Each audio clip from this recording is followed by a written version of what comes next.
Boa noite, quinta-feira, 14 de abril. Na Semana da Voz, o Unesp Notícias fala dos cuidados que você deve ter com a sua. Vamos receber em nosso estúdio a professora da USP, a fonoaudióloga Lídia Teles. E ainda nesta edição... Depois de 53 dias, radares voltam a operar no trânsito em Bauru e com novos pontos de monitoramento.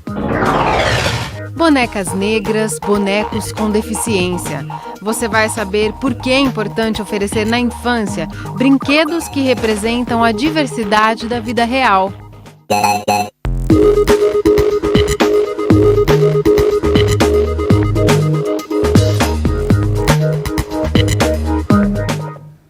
Depois de quase 2 meses sem radares eletrônicos nas ruas e avenidas de Bauru, os equipamentos voltaram a funcionar hoje.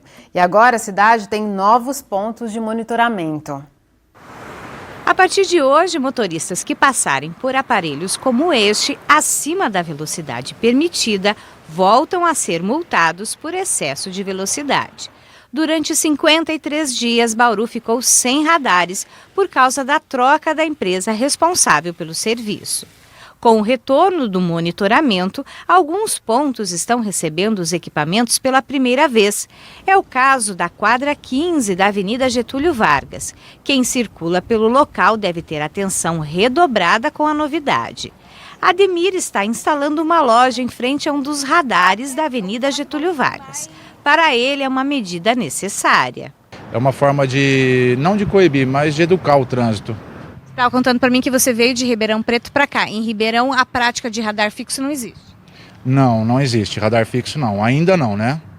O que tem em Ribeirão são os radares móveis, que são anunciados no dia anterior, a localização que eles vão operar no dia seguinte. É algo que no começo a população estranha e acha ruim, mas que com o passar do tempo aquilo se torna cotidiano e todo mundo só traz benefício para a gente. A cidade passa a contar agora com 31 pontos de radar. A Avenida Nações Unidas é a via com o maior número, 6 locais no total. Luiz trabalha num ponto privilegiado das Nações, próximo a 2 radares. Ele conta que mesmo com os aparelhos em funcionamento, os motoristas abusam da velocidade. Abusam e muito, bastante. Excesso de velocidade é o que a gente mais vê aqui. Você acha que os radares estão dando conta disso? Eu acho que não, deveria ter mais sinalização e um pouco mais de respeito com o próximo, os motoristas ser mais educados, né? Este motorista concorda. Você acha o radar útil em Bauru? Eu acho que não resolve muita coisa não, porque a pessoa segura só na hora de passar, depois acelera de novo. Eu acho que não adianta muito não.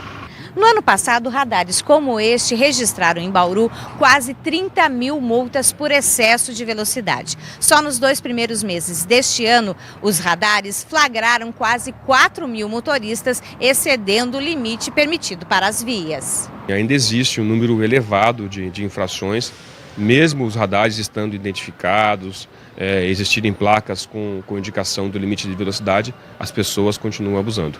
Os locais com maior número de infrações registradas são a rodovia Elias Miguel Maluf, a Avenida Duque de Caxias, nas quadras 13 e 16. Na Avenida Nações Unidas, as multas se concentram mais na quadra 17 e na Avenida Rodrigues Alves, na quadra 34. Toda a lei de trânsito, todo o código de trânsito, ele existe para disciplinar, para que as pessoas respeitem as sinalizações. Se houvesse o respeito às sinalizações de trânsito, não haveria necessidade de você colocar um radar ou de você disciplinar com semáforo, talvez algum outro tipo de equipamento. Na verdade, esse tipo de equipamento não é para punir, mas sim para disciplinar e fazer com que as pessoas mantenham o limite de velocidade e permitam que demais usuários, demais motoristas possam trafegar pela via, adentrar naquela via com segurança.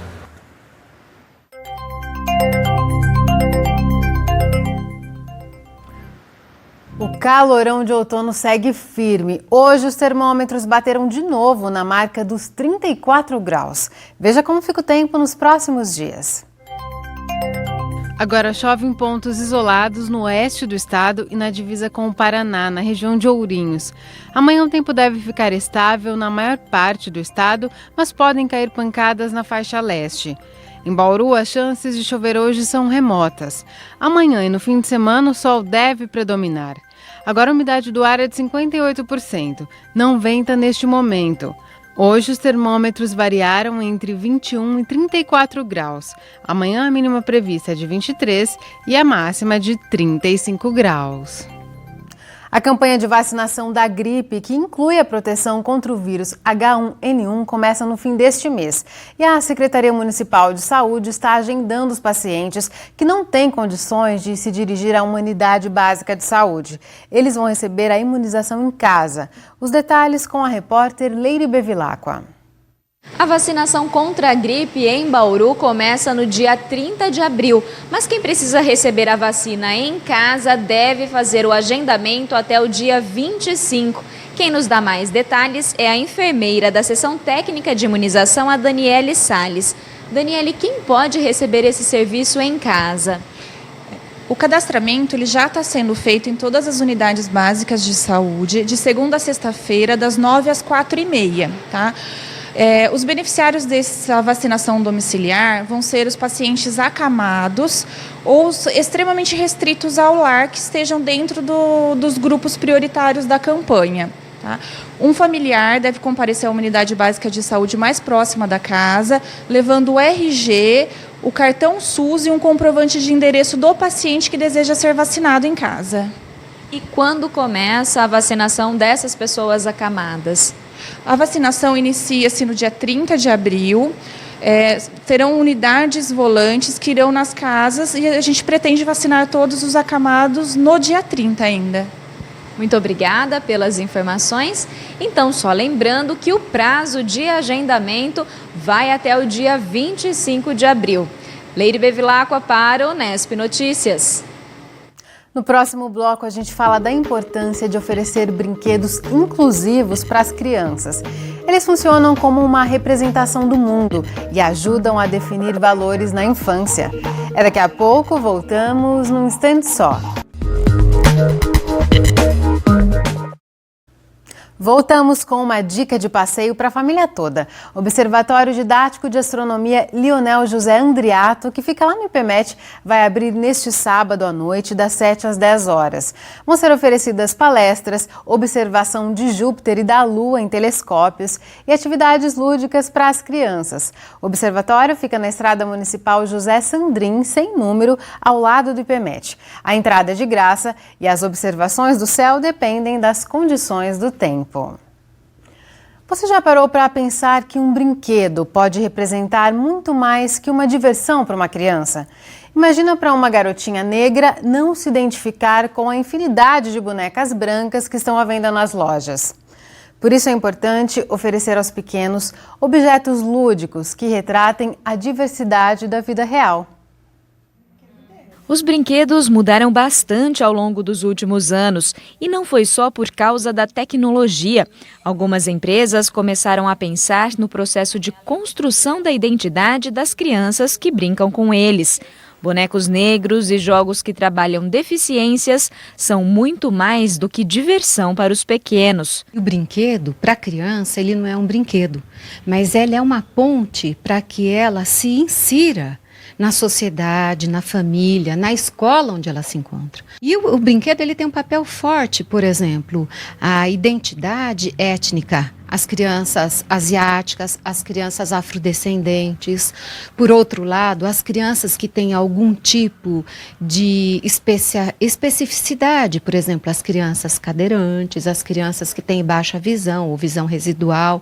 Esses brinquedos, eles podem muito bem ser objetos de inserção dessas diferenças nas crianças que têm essas especificidades ou não. Apesar de ainda ocuparem um espaço menor nas lojas, já é possível ter acesso a opções que aproximam a criança da realidade em que ela vive. Há alguns anos era difícil encontrar um brinquedo como esse aqui, que representa uma criança com deficiência. Mas hoje o mercado de brinquedos inclusivos já é forte. Mas será que os pais estão preocupados em levar esse tipo de brinquedo para casa? Pela experiência da Solange, dona desta loja, a resposta é não. ainda parte mais das escolas estarem oferecendo e mostrando em conjunto, né, com as crianças esse tipo de brinquedo que é para inclusão social mesmo, né? Os pais individualmente, quando vêm à loja, não costumam levar esse tipo específico de brinquedo? Não, esse de inclusão, não. São mais os criativos e educativos, sim. Mas Maria do Carmo insiste que esse é um comportamento que precisa mudar. Quanto menor é a minha criança, mais ela é dependente do adulto oferecer um objeto. E o brinquedo, nós temos que lembrar que ele é um objeto de apoio, de desafio. E a criança, ela é um mini cientista. Ela quer desmontar, ela quer viver, ela quer ver como funciona. E o papel do adulto é muito importante nesse momento de escolha do objeto, olhando a questão da segurança, olhando a questão do diferente. A Camila, por exemplo, não teve oportunidade de brincar com uma boneca negra na infância e mudou essa relação com a filha Chloe. Com só 2 aninhos, a garota já tem vários brinquedos que reforçam a identidade negra. Eu decidi por necessidade mesmo dela, de convívio com as outras crianças. Na escola dela já tem aquele diferencial dela ser a única negra, e aí chegar aquele conceito de por que todas têm bonequinhas parecidas comigo e eu não, um pensamento dela. E dela achar bonito, dela se caracterizar na sociedade, incluindo o mundo infantil que ela vive. Como a Chloe já se identifica com as bonecas negras, elas acabam sendo as preferidas da pequena nas lojas de brinquedo. Uma atitude que a Camila pretende reforçar ao longo de toda a infância da filha. Eu tenho certeza que a tendência é sempre ela sentir a vontade de querer ter bonecas negras para se sentir na realidade dela, que é o mundo que a gente vive, que depois de crescer, do mundo infantil, né, ela vai ter que encarar a realidade. Mas o que fazer se a criança insistir em ter apenas os brinquedos da moda? Saber dosar acaba sendo sempre o melhor caminho. É importante a gente saber que os nãos têm que ser ouvidos desde a primeira infância. Quanto menor essa criança souber por que ela não pode, ou por que ela pode ter um objeto, por que ela pode fazer uma ação, ou por que ela não pode, isso é melhor para a criação dela, para a inserção dela no mundo. Depois do intervalo, o assunto é saúde. Às vésperas do Dia da Voz, a gente conversa com a professora da USP, a fonoaudióloga Lídia Teles, sobre os cuidados que devemos ter no dia a dia. O intervalo é bem rápido, continue com a gente. Sábado agora é o Dia Mundial da Voz e a gente lembra você dos cuidados que é preciso tomar com esse potente instrumento de comunicação. Quem traz as orientações é a professora da USP, a fonoaudióloga Lídia Teles. Lídia, muito obrigada por sua presença aqui no Nesp Notícias. Eu que agradeço o convite. Lídia, quais são os principais cuidados que as pessoas devem tomar com a voz e os erros mais comuns, não? Bom, é muito importante a gente pensar que a voz, ela é praticamente, passa desapercebido para muitas pessoas, né? Tirando cantores que usam a voz assim no seu trabalho, ou até alguns profissionais como você, né, jornalistas, que têm aí um cuidado especial, a maioria das pessoas não presta atenção e só não quando sabe quando, exatamente, não sabe cuidar. Então é importante a gente entender que a voz pode ser cuidada. E um dos principais cuidados de forma muito simples é a gente se manter hidratado. Manter o corpo hidratado, a saúde da voz agradece. Principalmente nesses dias de tempo seco, de uma estiagem de vários dias seguidos, é mais importante. Né? Sim, então a hidratação constante, foi bom você dizer isso, porque a voz ela é produzida aqui por 2 músculos, né, que a gente tem dentro aqui do nosso pescoço, dessa cartilagem durinha que chama a nossa laringe, 2 músculos pequenos que estão em constante atrito. Então esse atrito precisa que essa musculatura, essa cobertura dessa musculatura esteja sempre lubrificada. Como é que vibra e como é que a nossa voz sai, né? Quando o ar sai do nosso pulmão, esses 2 músculos vibram. Isso significa que se o ar está seco, eu também tenho maior facilidade de ter todas as mucosas do meu corpo ressecado e aí maior dificuldade também para lubrificar a minha prega vocal, a minha corda vocal, como todo mundo gosta de chamar. Então é fundamental lembrar que a hidratação mantém a saúde vocal. Lídia, a rouquidão é um sintoma importante quando as pessoas param, né, para prestar atenção na voz. Quando que deve se preocupar? Quantos dias seguidamente a pessoa fica rouca que ela deve procurar um médico? Bom, a rouquidão é um ponto muito importante a gente falar também, porque muitos acham que a rouquidão faz parte, né? Então, eu sou rouco, isso como um sintoma absolutamente normal, incorporou já na vida, tem a rouquidão e pronto. Então, a rouquidão não é normal, a gente não tem a voz rouca naturalmente, a voz deve ser limpa, saudável, agradável, e a rouquidão, por mais de 15 dias, se você não passou por um abuso vocal intenso, uma torcida, né, ou passou uma gripe, onde a gente tem algumas alterações da voz que são naturais. Então, se essa rouquidão permanece 15 dias, você deve procurar um médico. Sabe por quê? Um dos primeiros sintomas, eu falo isso muitas vezes, sempre que me perguntam, um dos primeiros sintomas do câncer de laringe é a rouquidão.